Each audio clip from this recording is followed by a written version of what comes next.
बिस्मिल्लाहिर्रहमानिर्रहीम। Dear students, आज हम करेंगे एक्सरसाइज 1.6, उसका क्वेश्चन नंबर 1 और उसका पार्ट है 8। हमारे पास इक्वेशन है 3x minus 4y is equal to 4 और दूसरी इक्वेशन है x plus 2y is equal to 8। अब इस इक्वेशन को हम करेंगे आज क्रैमर रूल्स के ज़रिए। तो सबसे पहले इन क्वाड्रेटिक इस इक्वेशन को हम चेंज करेंगे मैट्रिक्स फॉर्म के अंदर। तो लिखेंगे a इज़ इक्वल टू,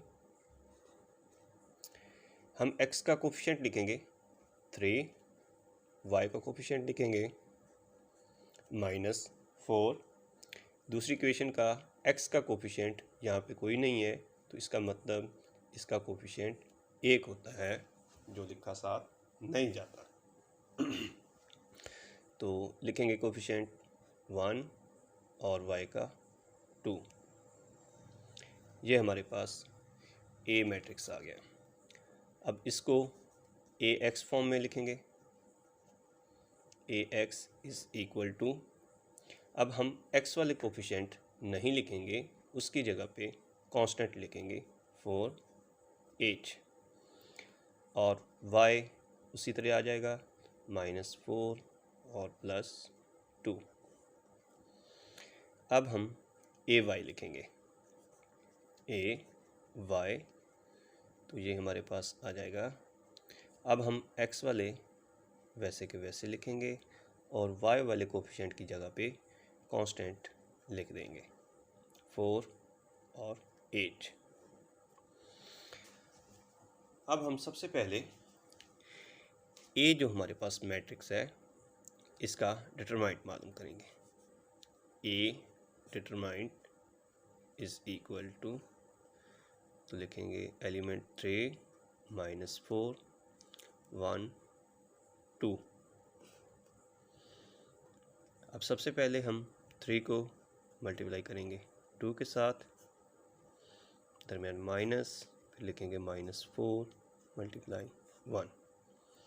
ये हमारे पास 3 2 6 माइनस माइनस प्लस हो जाएगा और 4 1 4 आ जाएगा।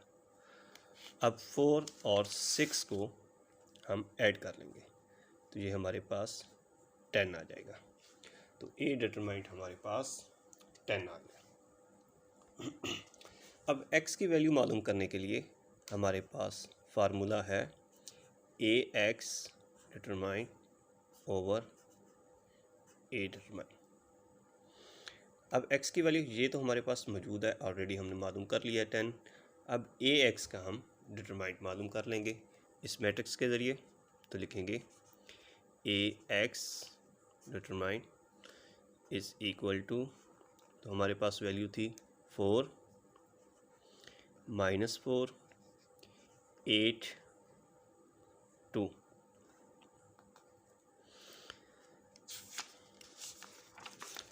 तो ये हमारे पास आ जाएगा, 4 को मल्टीप्लाई करेंगे 2 के साथ, तो ये आ जाएगा हमारे पास 4 × 2 -4 और 8। अब इसका आंसर आएगा 4 2 8 माइनस माइनस प्लस, और 4 को ज़र्ब देंगे 8 के साथ, तो हमारे पास 32 आ जाएगा। इन दोनों को प्लस करेंगे, हमारे पास 40 आ जाएगा। अब इसके बाद हम करेंगे AY की वैल्यू मालूम करने के लिए, या हम x की वैल्यू मालूम करना। तो AX mart over A mart, इनकी वैल्यूज़ पुट कर देते हैं। x की वैल्यू हमने अभी मालूम की थी 40, तो वो वहाँ पे दर्ज कर देते हैं। और A डिटरमाइंट की वैल्यू थी हमारे पास 10, तो ये क्रॉस हो जाएगा और आपके पास 4 हो जाएगा। अब उसी तरह y की वैल्यू मालूम करेंगे। y की वैल्यू मालूम करने का हमारे पास फार्मूला है AY डिटरमाइंट ओवर A डिटरमाइंट।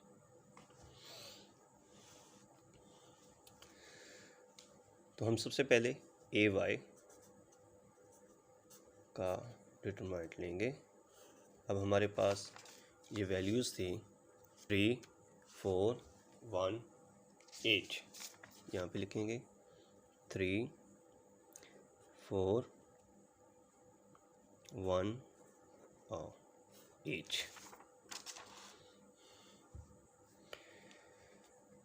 अब इसका सोल्यूशन ये है, 3 को मल्टीप्लाई करेंगे 8 के साथ, -4 को देंगे 1 के साथ। तो 3 को जब 8 से मल्टीप्लाई करेंगे 24 आ जाएगा, -4 1 4। अब ये हमारे पास 20 आंसर आ जाएगा। अब इसी फार्मूले के अंदर हम कीमत पुट करेंगे। तो ए वाई ओवर ए डिटरमाइंड।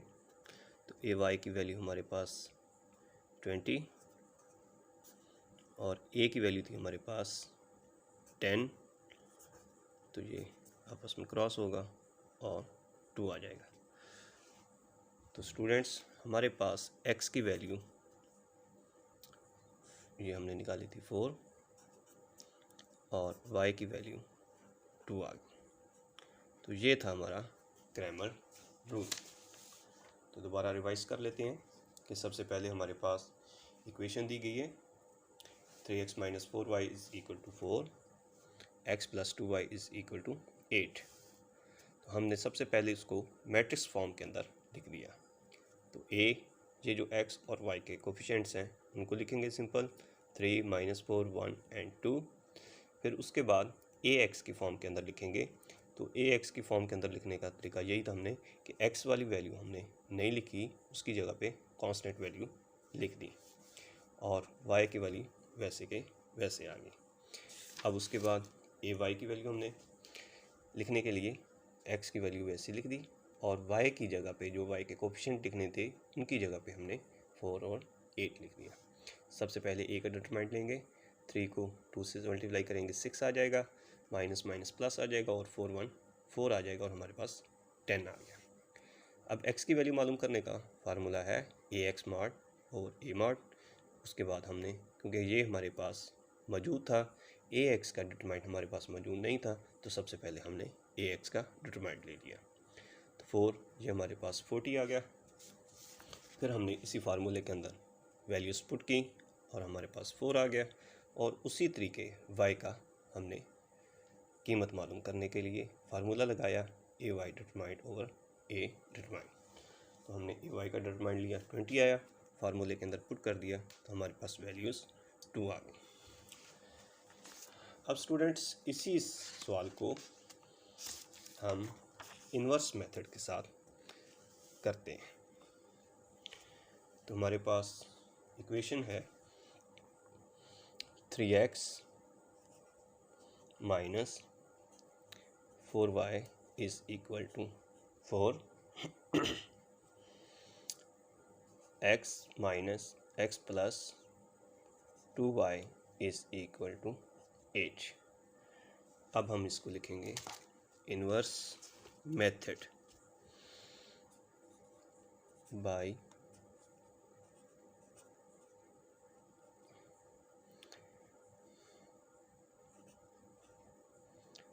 इन्वर्स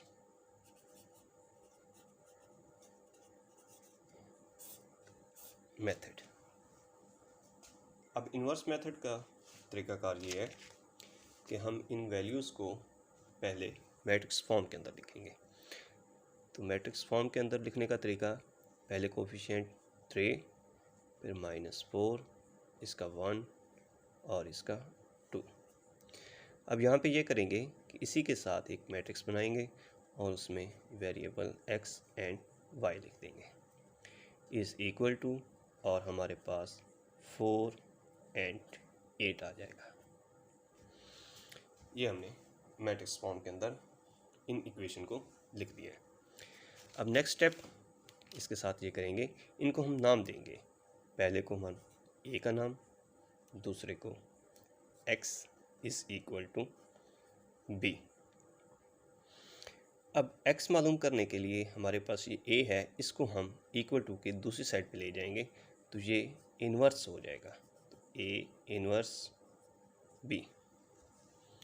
तो ये हमारे पास मेन फार्मूला आ गया जिसके ज़रिए हम जिसको सॉल्व करके जिसको हल करके हम x और y की वैल्यू मालूम कर सकते हैं। अब हमारे पास x भी मौजूद है, b भी मौजूद है। अब a इन्वर्स नहीं है तो a इन्वर्स सबसे पहले मालूम करेंगे। a इन्वर्स का फार्मूला है हमारे पास एडजॉइंट a ओवर a डिटरमाइंट। अब ये दोनों चीज़ें हमारे पास इस वक्त मौजूद नहीं है तो सबसे पहले हम a डिटरमाइंट मालूम करेंगे और उसके बाद फिर एडजॉइंट लेंगे इसी का। तो a डिटरमाइंट 3 - 4 1 2। अब इसको सॉल्व करते हैं। 3 2 से मल्टीप्लाई -4 को 1 से देंगे। इसकी वैल्यू हमारे पास 6 माइनस प्लस हो जाएगा 4 इज़ इक्वल टू 10 आ जाएगा। तो ये हमारे पास ए का डिटरमाइंट आ गया। तो यहाँ पे स्टूडेंट्स ये याद रखिएगा कि अगर हमारे पास डिटरमाइंट कोई भी वैल्यू आ जाए, माइनस की हो या प्लस की हो, ज़ीरो ना हो, तो वो नॉन सिंगुलर मैट्रिक्स होता है और उसका आगे सोल्यूशन मुमकिन है। अगर यहाँ पे डिटरमाइंट हमारे पास ज़ीरो आ जाए तो उससे आगे सवाल को हम हल नहीं कर सकते, उसका सोल्यूशन मुमकिन नहीं होता क्योंकि वो सिंगुलर मैट्रिक्स होता है। अब यहाँ पे एडजॉइंट लेंगे, एडजॉइंट ऑफ ए। तो एडजॉइंट कैसे लिया जाता है?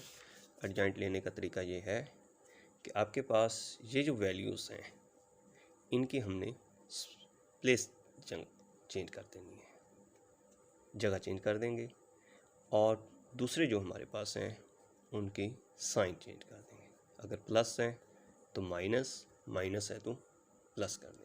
तो ये हमारे पास एडजॉइंट आ गया। अब इस एडजॉइंट को यहाँ पे दर्ज करेंगे, ए डिटरमाइंट की वैल्यू यहाँ पे करेंगे और हमारे पास ए इन्वर्स की वैल्यू आ जाएगी। तो ए इन्वर्स 1/10 लिख देते हैं क्योंकि ओवर नीचे है, बड़े के नीचे है तो हम इसको 1/10 कर देते हैं। तो यहाँ पे ये आ जाएगा 2 4 -1 और 3। अब इस फार्मूले को या ए इन्वर्स की जो वैल्यू हमने निकाली है इस फार्मूले के अंदर पुट करेंगे और यहाँ से हम x की वैल्यू मालूम कर लेंगे। तो यहाँ पे लिखेंगे x is equal to a inverse b। तो x की वैल्यू थी हमारे पास xy is equal to a inverse 1/10। Adjoint हमारे पास है 2 4 -1 3। और b की वैल्यू आ जाएगी हमारे पास 4 8। अब यहाँ पे हम ये करेंगे कि इन दोनों मैट्रिक्स को आपस में मल्टीप्लाई कर देंगे और जो आंसर आएगा उसके साथ 10 को डिवाइड कर देंगे। आगे चलते हैं। तो x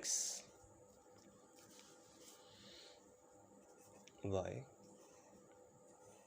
इज़ इक्वल टू 1/10। अब हमारे पास था ये 2, इस 2 को मल्टीप्लाई करेंगे 4 के साथ तो ये आ जाएगा हमारे पास 8 प्लस और 4 को ज़रब देंगे 8 के साथ तो हमारे पास 32 आ जाएगा। अब -1 को 4 से देंगे तो -4 आ जाएगा। आगे प्लस और 3 8 24 आ जाएगा हमारे पास। तो x y 1/10 8 और 32 को प्लस करेंगे 40 -4 और प्लस 24 तो इसमें से इसको माइनस करेंगे हमारे पास 20 आ जाएगा। अब 10 डिवाइड हो रहा है तो दोनों पे डिवाइड कर देंगे इज़ इक्वल टू 40/10 10 20/10। यहाँ पे x और y लिख देते हैं। x y is equal to, ये कैंसिल हो जाएगा, ये 4 टाइम जाएगा और ये 2, तो ये 4 आ जाएगा और यहाँ पे 2 आ जाएगा। अब x is equal to 4 and y is equal to 2 हमारे पास आंसर आ जाएगा। तो हमने इसी सवाल को क्रैमर रूल से भी किया, तो वहाँ पे भी हमारा जवाब सॉरी x की वैल्यू 4 आई और y की वैल्यू 2 आई, और उसी सवाल को हमने इन्वर्स मेथड के ज़रिए किया, तो हमारे पास यहाँ पे भी वैल्यू x की 4 और y की 2 आई। तो ये स्टूडेंट आज का लेक्चर ख़त्म। अगर आपको मेरा मेथड अच्छा लगा हो तो मेरे चैनल को सब्सक्राइब करें, लाइक करें, कमेंट्स करें और दोस्तों तक शेयर करें। नेक्स्ट एक्सरसाइज के साथ मिलेंगे अगले क्वेश्चन के साथ, तब तक